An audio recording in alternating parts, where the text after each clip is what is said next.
यह उच्च सुरक्षा वाली वाइन वॉल्ट एक अद्वितीय संरचना है जहां हर विवरण को अत्यंत सावधानी और तकनीकी दक्षता के साथ नियंत्रित किया गया है। यहाँ का तापमान और आर्द्रता बिल्कुल सटीक रखी जाती है ताकि वाइन की गुणवत्ता और मूल्य बरकरार रहे। इस वॉल्ट में रखी वाइन की बोतलें न केवल संग्रहणीय हैं बल्कि उनकी कीमत भी अत्यधिक है।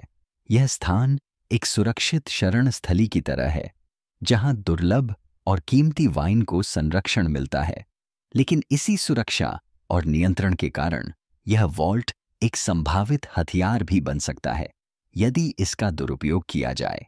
यहाँ का वातावरण न केवल वाइन के लिए आदर्श है बल्कि इसकी सुरक्षा प्रणाली भी इसे विशेष बनाती है।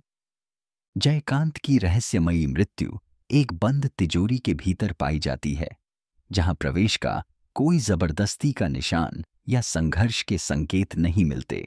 यह तथ्य जांचकर्ताओं को हैरान कर देता है कि आखिरकार हत्या कैसे संभव हुई।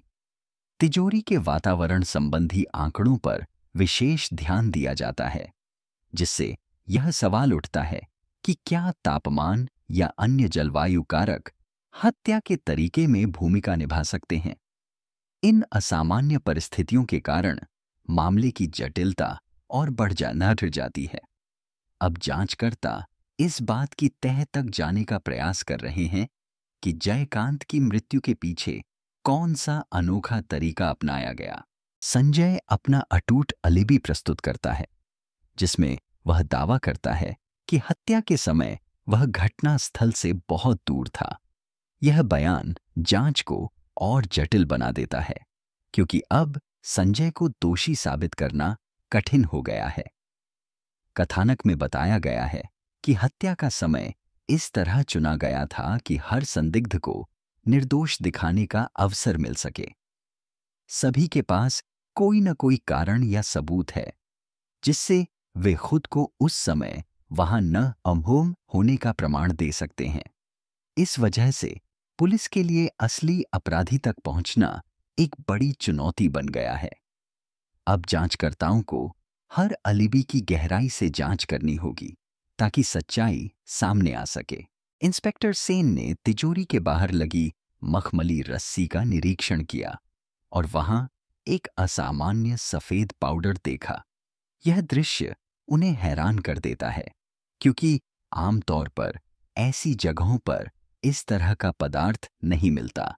जलवायु रिपोर्ट के अनुसार तिजोरी के भीतर आर्द्रता का स्तर कुछ रसायनों को सक्रिय कर सकता है। यह जानकारी सेन के लिए महत्वपूर्ण है क्योंकि सफेद पाउडर की प्रकृति और तिजोरी की नमी मिलकर किसी संभावित रासायनिक प्रतिक्रिया का संकेत देती है। अब जांच का दायरा रसायन विज्ञान की ओर बढ़ता है, जिससे यह स्पष्ट होता है कि घटना में कोई गुप्त योजना शामिल हो सकती है। सेन ने हत्या के तरीके का खुलासा किया। एक बेस पाउडर और एसिड को मखमली रस्सी पर लगाया गया था। यह संयोजन एक रासायनिक टाइम बम की तरह काम करता है जो केवल विशेष पर्यावरणीय परिस्थितियों में सक्रिय होता है। जब दोनों पदार्थ आपस में प्रतिक्रिया करते हैं तो एक घातक रासायनिक प्रक्रिया शुरू होती है। इस प्रक्रिया के समय और प्रभाव को नियंत्रित करने के लिए वातावरण की नमी, तापमान या अन्य कारकों का ध्यान रखा गया था।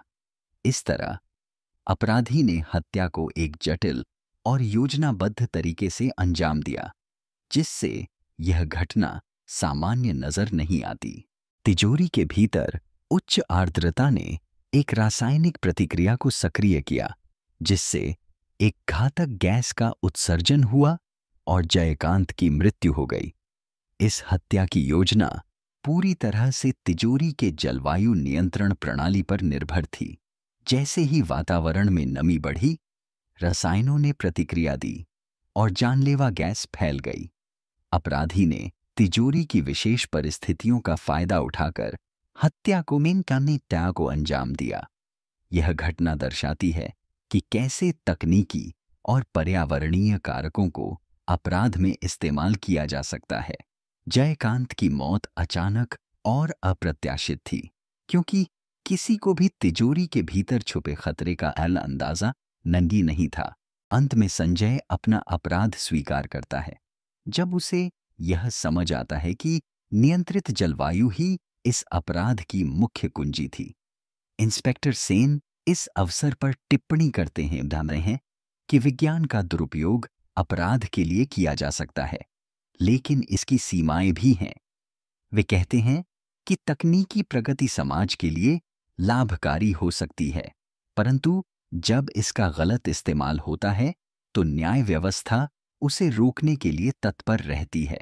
यह मामला दर्शाता है कि विज्ञान और नैतिकता का संतुलन बनाए रखना आवश्यक है।